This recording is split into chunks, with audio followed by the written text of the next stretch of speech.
Bem-vindos ao Ponto de Acesso. Olá, conquistadoras! Você que está aí agora preparado para o nosso tempo de estudo? Estamos bem animados para hoje, né? Hoje nós temos muita coisa boa para aprender. Muita coisa legal para aprender e nós vamos começar Mateus 5. Você leu? Você fez a lição de casa? Se você não fez, ainda dá tempo. Você vai pegar a tua Bíblia e vai ler junto com a gente. Mas antes, é claro, os recadinhos importantes para vocês, né? Então, você que já chegou aqui, não se esqueça de curtir, comentar, compartilhar, convida pelo menos aí suas amigas e familiares, porque aqui não é só para mulher, é para homens também, toda a sua família. Não é à toa que o Di tá aqui junto com a gente para nos ensinar, nos ajudar. E você que não é inscrita, se inscreve no canal, curte, comenta, compartilha, manda para as pessoas que querem aprender a palavra de Deus, que vai ser muito bacana. Acompanhe a gente também nas redes sociais e você que ainda não é inscrita no canal Oficina do Oleiro, você precisa acompanhar lá também. Vai lá, que é uma bênção. Tem bastante coisa legal programada lá para a Oficina do Oleiro. Exatamente. Inclusive, eu preciso falar aqui para você novidades do meu primeiro livro aqui, Despertar Espiritual. Logo, logo ele estará à venda certinho. E este livro eu conto um pouco como nós precisamos despertar o nosso espírito. Não é porque você está na igreja só, não é só porque você lê a palavra. Nós precisamos de um verdadeiro despertar espiritual para que nós possamos viver o que Mateus fala sobre o nosso espírito estar pronto, mas a nossa carne ser fraca. Como que você vence a sua carne para viver o que o seu espírito está pronto para viver? Gente, então, despertar espiritual, fiquem atentos, porque quando estiver liberado, a gente vai colocar em todas as redes, nós também vamos colocar nos nossos vídeos o link para você acessar.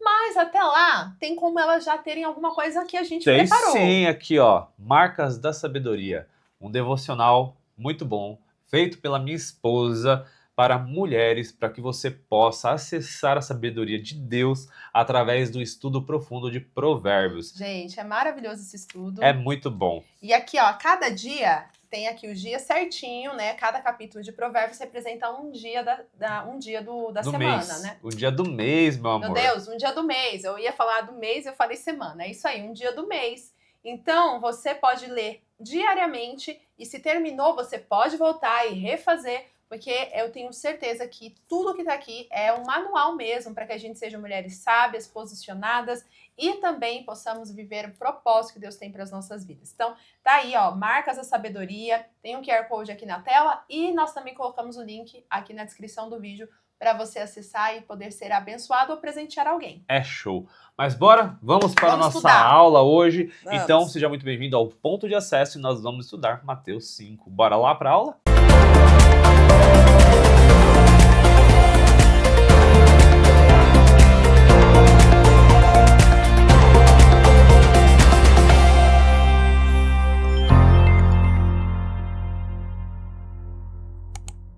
Bom, gente, na última aula a gente falou um pouco da introdução do que é o Sermão do Monte, do Evangelho de Mateus, do cenário político, religioso, etc. E agora nós vamos estudar de fato a fundo o Sermão do Monte. Então já prepara a sua Bíblia, já pega a sua Bíblia, abre lá em Mateus 5, que nós vamos estudar. Tá aberta aqui. Pega o papel, pega a caneta para você anotar, que vai ser muito importante. E antes de mais nada, vamos compreender um pouco mais sobre o que Jesus estava falando sobre o Sermão do Monte. Vamos lá, meu amor, só um resumo, vamos fazer o review da última aula. E vamos lá. Por que Mateus escreveu e foi o que relatou o Sermão do Monte? Porque para os judeus era necessário que fosse alguém que também tivesse a mesma visão que eles, ou seja, que fosse judeu, para retratar detalhes importantes para eles no contexto religioso e também no contexto histórico, como Jesus se assentou e começou a ensinar, representando como Moisés ensinava o povo na época em que eles estavam peregrinando no deserto. Sim ou não? Existem hoje famosos que utilizaram o Sermão do Monte como base para algumas ações que eles fizeram? Sim. Legal. Se você quer saber algum deles, volta na aula que você vai descobrir. Você vai entender o que é. Bom, vamos lá para o contexto, vamos para a aplicação. Então, viver as bem-aventuranças, que é o começo, Mateus 5, do 1 ao 12, é uma forma de nós aplicarmos, tá? E entendermos a dependência de Deus e a verdadeira felicidade. Ok? Se você quer ser feliz verdadeiramente, esse é o trecho que você vai entender o que é ser feliz. Então, vamos parar para pensar agora, tá? Mateus 5, do 1 ao 12, fala sobre as bem-aventuranças. E aí você encontra um padrão. Significa, acho que você vai falar o que significa bem-aventuranças? Vamos lá, pode falar, meu amor. Bem-aventuranças, né? Boas coisas, boas... amor, você que é o professor. Ele fica agora, você vê a cara de julgamento dele pra mim? Eu não tô cara de julgamento, não, eu tô gente, querendo ouvir o que ela vai falar. O olho dele, a sobrancelha dele levantou aqui. Eu tô só esperando você falar. Não vou falar, porque agora você vai ser o professor aqui, eu já falo muito nas dopaminas, agora é você que vai falar. Então tá. Então, primeira coisa, cada bem-aventurança, ela segue um padrão, certo? Então, nós temos uma afirmação de bem-aventuranças, bem-aventurados os, certo? Ou seja, felizes os. Isso, e depois nós temos uma razão para a bem-aventurança, porque, tananã. Tá. Ok? Então, bem-aventuranças é tudo relacionado à felicidade. Exato. Agora vamos para o primeiro texto, vamos lá para Mateus 5:3. Fala aí, meu amor, o que está escrito? Mateus 5:3? Isso. Bem-aventurados os pobres em espírito, pois deles é o reino dos céus. Ou seja, você precisa ser pobre, não ter dinheiro, é isso? Não! Não é isso. Quando o termo pobre é colocado aqui, ele está se referindo a uma dependência completa em quem? Deus. Em Deus. Humildade, né? É humildade. E não a pobreza material. Então muita gente confunde achando que bem-aventurados os pobres é literalmente você viver na pindaíba. Você viver devendo, você não ter dinheiro, enfim, se contentar ou se conformar somente com o que você tem. Não é isso. É você entender que você é dependente de Deus. Dependente de Deus. Vamos lá, continua, meu amor. O 4? Isso. Bem-aventurados os que choram, pois serão consolados. Vamos lá, nós vamos falar um pouco aqui, ainda voltando para o versículo anterior, quando fala do reino dos céus, ele é uma expressão judaica para o governo divino sobre os justos. Então é importante ressaltar, até peço desculpa por você ter lido o outro, tá bom? Só reformulando e falando um pouco do anterior. Então, bem-aventurados os pobres de espírito, porque deles é o reino dos céus. Então, pobres, lembrando, está se referindo à dependência de Deus, e quando fala do reino dos céus, é uma expressão em relação ao governo divino sobre os justos, tá? Ou seja, aqueles que andam de acordo com a palavra, que são retos. Né? Exato. Então, Mateus 5,4 diz, bem-aventurados os que choram, porque serão consolados. E você entende o que, amor, em relação a essa bem-aventurança? Aqui eu entendo que não é aquela pessoa que vive chorando, não é isso. Não. Mas é aquela pessoa que se quebranta mesmo diante de Deus. Então, é aquela pessoa que tem um coração sensível à voz de Deus. É aquela pessoa que, quando também está passando por algum desafio, ela leva diante de Deus em oração. Então, não é a pessoa que fica chorando por qualquer coisa, resmungando, murmurando. Aquela pessoa que vive choramingando. Não é isso. Mas é aquela pessoa que, quando está na dificuldade, ela vai para Deus, ela entrega diante de Deus, mas também ela tem a sensibilidade, né? E uma das coisas que eu trago para mim, eu não sei se isso seria aplicável, é que Deus tem, quando eu comecei a buscar mais a presença de Deus, querer buscar mais a intimidade, Deus começou a me tornar muito chorona. Naturalmente. E quando eu falo chorona, é de, às vezes, me sentir uma vontade, um gemido dentro de mim de choro, quando eu tô orando, quando eu tô lendo a palavra. Muito bom. Então vem, às vezes, esse quebrantamento, acho que essa é a palavra, esse Legal. quebrantamento. Vamos lá, abre em Isaías 61. Isaías capítulo 61, verso 2. Isaías 61. Isso, Verso 2. E de ler para mim o que está escrito. Para proclamar o ano da bondade do Senhor e o dia da vingança do nosso Deus, para consolar todos os que andam tristes. Muito bom.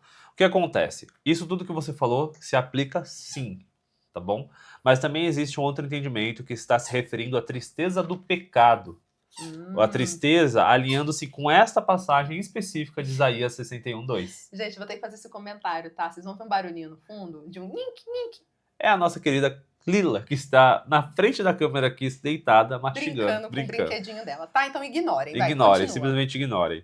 Então você percebe que há um alinhamento em relação a Isaías 61, 2, quando se refere à questão da tristeza pelo pecado e pela injustiça, o arrependimento. E olha só que interessante, você falou que enquanto você está orando, você sente um quebrantamento. Sim. E é este quebrantamento que nós estamos nos referindo aqui.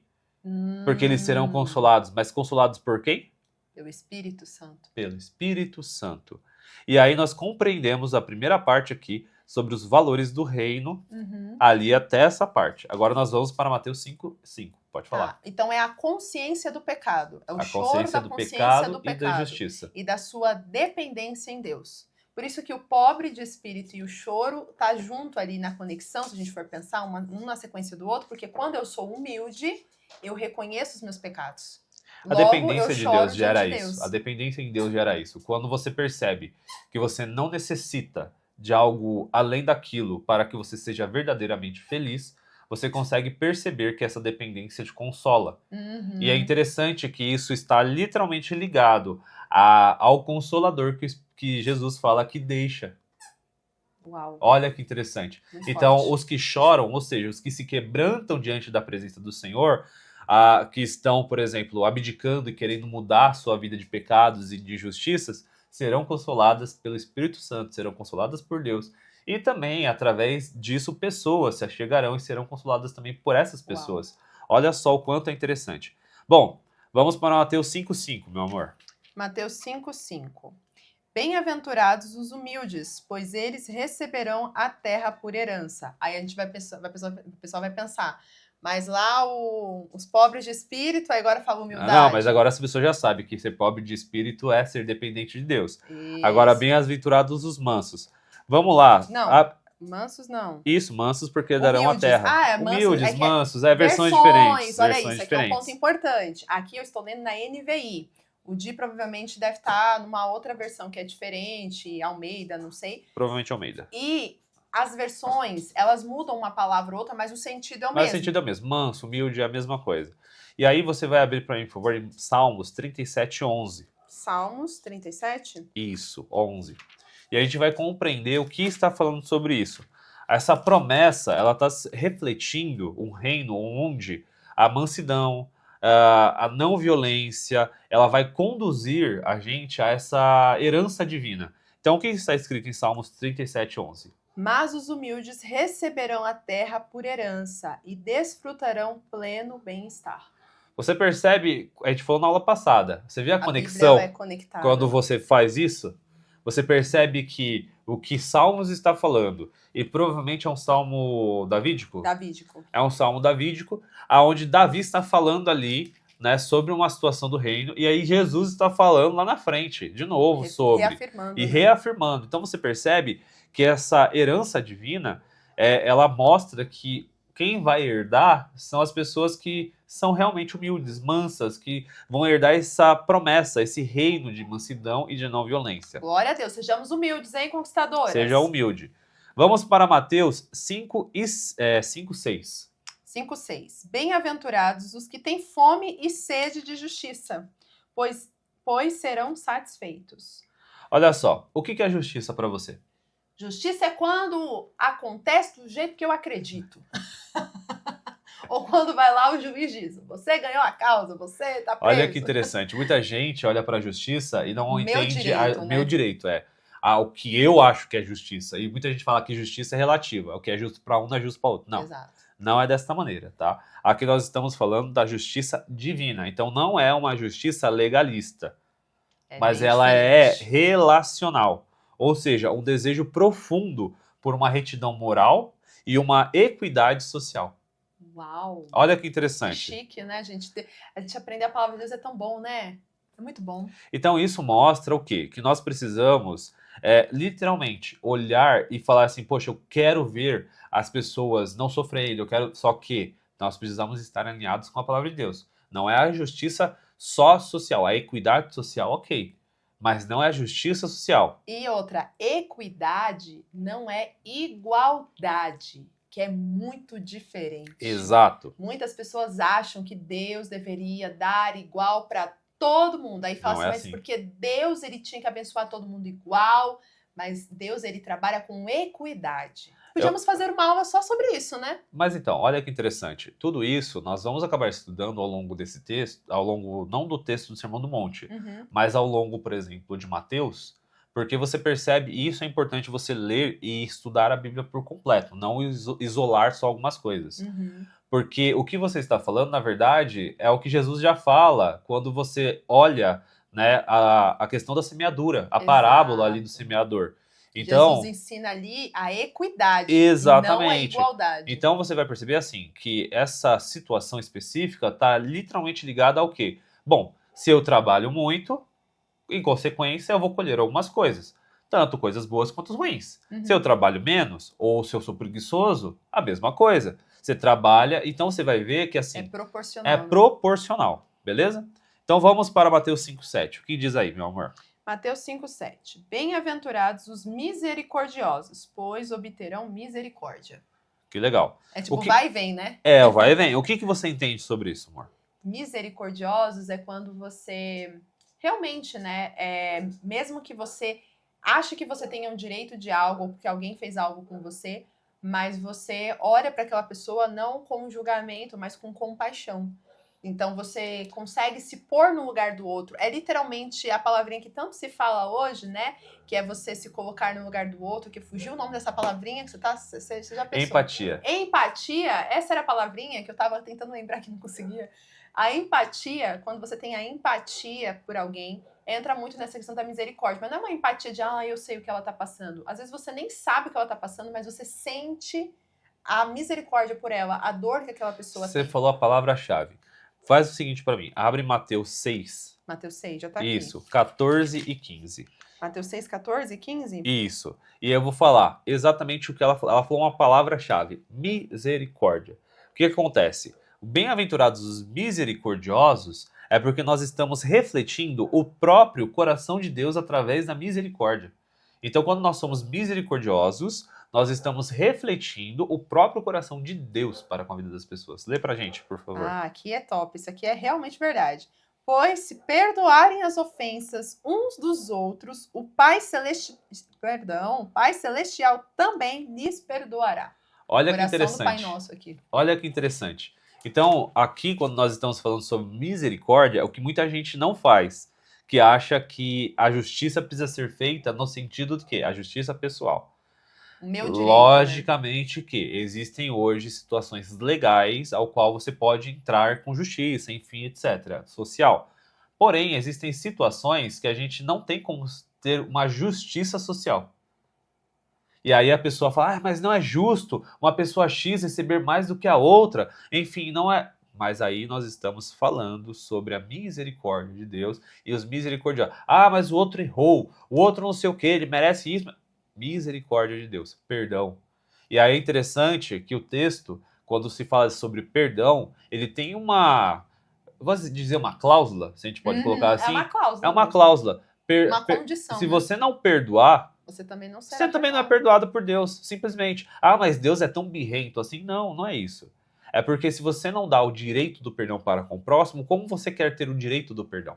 E aí existe uma parábola onde Jesus explica exatamente isso. É muito forte. Muito forte. E aí você até lembra que você sempre traz o exemplo daquela mulher, né, que numa entrevista... Sim, exatamente. Isso é muito interessante. Na verdade, uma mãe ao qual o filho foi morto, e é muito famoso esse vídeo, é um vídeo muito antigo, e ela abraça o ladrão e fala, eu te perdoo. E as pessoas não conseguem compreender esse perdão. E esse perdão é a misericórdia de Deus, realmente, sobre a vida daquele rapaz. Porque ali são duas situações. Uma, ele carregaria o fardo, e outra, ela também. Mas ao perdoar, ela se livra desse fardo. E Deus também sobre ele, né? Exatamente. E não só isso, Deus começa a trabalhar no coração dela, trazendo refrigério e transformação. Isso é muito importante. São coisas que... e aí eu vou se utilizar... Né? Eu vou se utilizar de um poema feito por um cantor que já morreu já há um tempo, né? Mas só os loucos sabem. Só os loucos sabem. Só os loucos sabem. A gente este é o ponto. vive justamente essa loucura que o mundo não entende. Como, por exemplo, alguns casais que estavam à beira do divórcio por traição. E aí um deles decidem, não, eu perdoo, vamos reconstituir, porque a palavra de Deus diz, muita gente fala, você é louca, você vai aceitar isso. E aí você vê Deus restaurar um casamento porque a pessoa teve misericórdia da outra e Deus muda a história, né? Então Exatamente. Isso serve para todas as áreas da nossa vida e tratar de perdão e misericórdia não é algo que dói. E a gente vai fazer algumas aulas. A gente vai fazer algumas aulas sobre perdão, misericórdia depois, mas é importantíssimo compreender o verdadeiro sentido disso. E entender que perdão, perdoar, Ser misericordioso não é um sentimento, é uma decisão. Mas a gente vai falar mais pra frente sobre isso, tá? Vamos lá, Mateus 5:8. Mateus 5:8. Bem-aventurados os puros de coração, pois verão a Deus. E aí? Sejam como crianças. Sejam como crianças, venham a mim. Veja só. Bem-aventurados os puros de coração, porque verão a Deus. Nós temos uma condição aqui. Para você ver a Deus, tem que ter pureza. Tem pureza de coração. Não é que você não vai ter pecado nenhum, porque nós não conseguimos não ser pecadores. Mas nós vivemos uma vida santa diante de Deus. E olha que interessante. Íntegra, né? E olha só que interessante. Entendendo o contexto histórico e cultural e político da época, isso é literalmente um contraste que acontece contra os fariseus. Então você percebe os fariseus de uma forma, agindo de uma forma ali, sem misericórdia, sem nada. Muitas vezes querendo aparecer, querendo ser exaltados. Sim. E apontando o erro do outro. E apontando o erro do outro. E aí você vê Jesus vindo e falando o quê? Bem-aventurados os puros de coração. Ou seja, essa pureza interna, ela é uma condição para que a gente possa ter uma visão espiritual. Ou seja, a sinceridade diante de Deus. Deus, ele quer a pureza do nosso coração de forma sincera. Sabe quando você não esconde ou você não finge esconder? Porque esconder você não esconde nada de Deus. Mas muita gente ainda acha que ela esconde de Deus as verdadeiras ou acha intenções. que consegue enganar a Deus. E não existe isso. Deus, ele sonda o nosso coração de tal forma que a gente consegue ele consegue compreender o que nós estamos pensando antes mesmo de fazer. E aí entra uma cena que muita gente acaba discutindo. Se Deus já sabe o que vai acontecer, porque ele não para, porque ele não bloqueia. E é fácil de responder. Muita gente fala assim, essa resposta é muito difícil. Não é difícil, tá? Deus permitiu o livre-arbítrio na nossa vida. O que isso quer dizer? Ele não fez um monte de robô, ele não fez um monte de marionete que ele está controlando. Existem condições, existem leis, existem... Ele deu escolha. Ele deu as escolhas. E a pessoa faz da forma que ela acha melhor. E Deus não intervém por causa disso, porque ele já interveio em alguns momentos, e ele não intervém por causa da graça e da misericórdia. E outra, né? Ele quer que você realmente tenha um coração puro, ou seja, você faça não pela obrigação, mas pelo amor. É muito fácil. Você não faça para buscar a salvação, você faz porque você é salvo. Exato. Muita gente confunde isso. Eu faço porque eu estou buscando a salvação, então não é salvo. Agora, quando a pessoa é salva, ela faz sem obrigação, porque é natural para ela, flui. Né? Mateus 5:9. 5:9. Bem-aventurados os pacificadores, pois serão chamados filhos de Deus. Eita, que esse aqui é difícil. Olha só que interessante. Esse chamado, esse termo sobre pacificadores, não está ligado só à pessoa evitar conflitos. Porque muita pessoa fala assim, eu vou evitar conflito, eu sou um pacificador, deixa pra lá isso daí, tal, não sei o quê. Não é nem isso.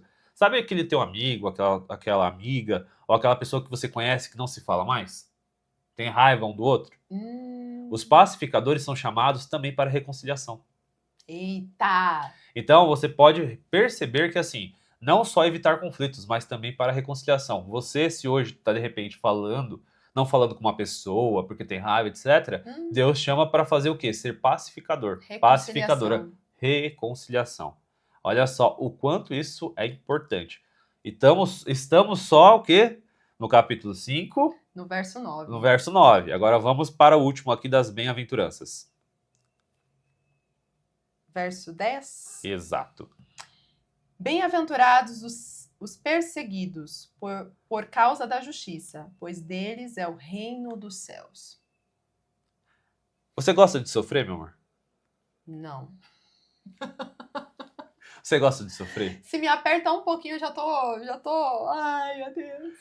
Então, bem-aventurados os perseguidos por causa da justiça, porque deles é o reino dos céus. O que isso quer dizer? O que sofrem todo dia? Não sei se é aquele que sofre. Não sofre todo. Tem uns que estão na brecha mesmo, né? Sim, mas ali. Eu tô dizendo assim, ó. Mas tem muita gente que pensa que perseguição é o missionário que tá indo lá, às vezes na janela 10:40. É que eu falei sofrer no sentido assim. Muita gente acha que o sofrer aqui é o sofrer baseado no quê? Porque eu não tenho dinheiro. Porque eu não realizei meu sonho. Porque eu não realizei meu sonho. Porque Deus não fez o que eu queria. Porque eu não tenho tal pessoa. Enfim, tantas coisas.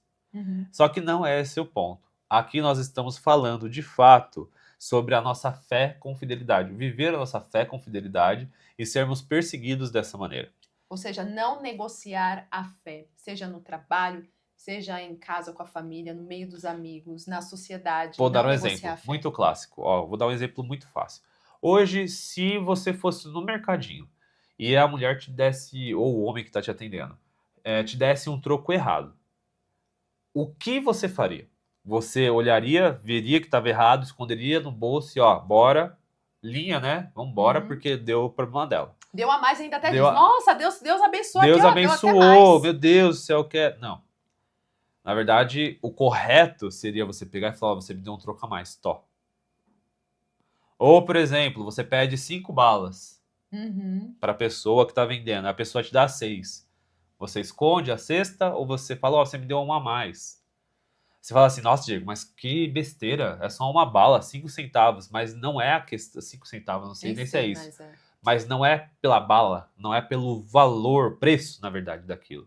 Mas sim o valor que é inegociável, o valor para isso no mundo espiritual, ou seja, né, na honestidade, ou seja, é literalmente uma coisa que confronta a expectativa que alguns falam que é prosperidade da terra. Então assim, você fala, porque eu tenho sorte, porque sempre a pessoa me dá troco a mais, porque sempre eu ganho uma coisa a mais. Se a pessoa te deu consciente, beleza, ok. Agora, se a pessoa não te deu por engano e você percebe, a seu papel, né, no contexto aqui dos perseguidos por causa da justiça, é literalmente você falar, você me deu a mais, tó. Aí você vai falar assim, nossa, mas quem vai me perseguir por causa disso?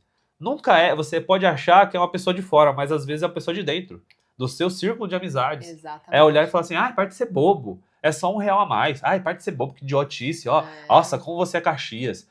Porque você... né, faz o trabalho direito. Como você é chato, como você é Caxias, como você não sei o quê. Vamos falar de uma coisa mais prática? Até mesmo na questão do seu trabalho. Você tem que entregar demandas, tarefas ali, aí você tem uma tarefa a ser feita e você fica literalmente não fazendo nada, vendo TV o dia inteiro ou vendo aquela série no horário de trabalho. E aí você não faz o que tem que ser feito. Você também está roubando naquele sentido. Você também não está sendo verdadeiro no que você tem que fazer. Então, a palavra é muito clara. A justiça, né, nesse caso, justiça não, essa questão de você viver o evangelho, ele está quando você está sendo visto e quando você também não está sendo visto. E aí eu nem li o 11 e o 12, porque ele complementa. Posso ler? Pode, fica à vontade. Ó, bem-aventurados, vou ler do 10 até o 12, tá? Sim. Bem-aventurados os perseguidos por causa da justiça, pois deles é o reino dos céus. Bem-aventurados serão vocês quando por minha causa os insultarem, chamando você de bobo, essas coisas que a gente falou aqui. Os perseguirem e levarem todo tipo de calúnia contra vocês. Alegrem-se e regozijem-se, porque grande é a sua recompensa nos céus, pois da mesma forma que perseguiram os profetas que vieram antes de vocês. E aí, pegando um gancho do que Jesus está falando aqui, só para que você entenda, tá? Hoje é bonito muitas pessoas serem chamadas de cristão. Mas nesse contexto que Jesus está falando aqui, não é questão de, a pessoa está chamando você de bobo. É chamar você de cristão. Falar assim, ele é cristão. Sabe o que isso quer dizer? Cristão, esse termo, são pequenos cristos. Então, cristão, ele está relacionado a ser pequenos cristos. Aquele que andava com Jesus, aquele que segue Jesus, que fala como Jesus. Então, eu já ouvi o seguinte, você não vai, né, porque você é cristão. Então, assim, esse cristão não é um elogio, ou não é um termo onde muitas vezes a pessoa tá, como eu te admiro por ser cristão. Não, é falando assim, você é cristão, né? Tipo, você é chato, né? Porque você é bobo, né? Recente até no seu trabalho, que você ganhou lá no sorteio. Sim, eu ganhei um sorteio, ganhei um voucher, né, para um show ao qual eu não tenho vontade de ir e também não fazia sentido da nossa cultura, não faria sentido. E quando eu falei que eu não iria, a pessoa não foi por maldade nem para me colocar como chacota, mas falou, você não vai, né, porque você é da igreja, você é cristão, né? Então você percebe que esse termo, muitas vezes, ele é um pouco... É o que separa a gente da sociedade, né? É o que separa, muitas vezes. Então, nesse contexto também era desta maneira. Então você tinha exatamente isso. Por isso que quando nós falamos sobre a perseguição, não é só a perseguição de forma aberta, mas muitas vezes de forma fechada. Forma que às vezes é de forma sutil. Por exemplo, você está seguindo ali uma regra, não uma regra, né, mas por amor você está fazendo da forma correta. E às vezes a pessoa pega e olha pra você e fala, ah, meu, eu não quero nem saber dessa pessoa, porque olha como ela é chata. Ah, se ela vê a gente fazendo errado, ela vai falar, etc, etc. O que isso representa e reflete? Que na verdade você tem um caráter de Cristo. E aí muita gente acaba ficando chateada, triste ou até angustiada por ser vista como isso. E não é este o papel que você deve ter hoje. Você deve olhar para isso, entender e compreender que é um papel cristão de fato e entender a bem-aventurança. Então você percebe que a promessa está sendo dada diretamente por Jesus para aqueles que cumprirem a bem-aventurança. Exatamente. E se você seguir isso aqui, você vai encontrar a verdadeira felicidade. E não é a felicidade do mundo, mas a felicidade de você viver conforme as propostas do Senhor e conforme o reino dos céus. E isso traz bênçãos, porque você acessa o reino. E o reino de Deus tem promessas transformadoras e abundantes para as nossas vidas. Se você pudesse resumir em pouquíssimas palavras, então, o que são as bem-aventuranças? O que é uma aplicação de vida? Pouquíssimas palavras, hein? Para mim, as bem-aventuranças é uma forma de viver a cultura do céu na terra e refletir a glória de Deus na minha vida, nas minhas ações na sociedade. Parabéns. Muito bom. Não sei se é isso, mas... Não, Não, é a forma como você enxerga. Então, seguir as bem-aventuranças, a gente pode resumir de uma certa forma, tá? É literalmente você ter e viver segundo o caráter de Jesus, e com isso você pode acessar a verdadeira felicidade e entender o que é a verdadeira dependência em Deus. Então, as bem-aventuranças estão diretamente ligadas para a sua vida em relação a isso. E quando você lê, você vai conseguir aplicar ponto a ponto da sua vida as bem-aventuranças. Então, por isso que é importante você ler não de forma isolada, mas você compreender o que está sendo falado ali, tá bom? Na próxima aula, nós vamos continuar Mateus 5, e nós vamos continuar falando sobre os valores do reino. Nós vamos falar de Mateus 5, do 13 ao 16, onde ele fala sobre o sal e a luz. Certo? Esse é legal. Esse é muito bacana. E logo em seguida nós terminaremos nós iremos para a justiça superior. Então nós vamos falar sobre o sal e terra. Será que você é sal da terra, desculpa? E luz do mundo? E luz do mundo? O que é ser sal da terra? É muito importante que você compreenda e consiga entender. Ou será que você literalmente vai ser aquele sal que só serve para ser pisado e jogado fora? Ai, misericórdia. Mas que sal é esse que é pisado e jogado fora? Você sabe o que é? Você vai entender na próxima aula, tá bom? É isso aí, gente. Então, muito obrigada. Vocês que ficaram com a gente até aqui. Se não curtiu esse vídeo, curte, compartilha e comenta o que você tá achando. Você tá gostando das nossas aulas?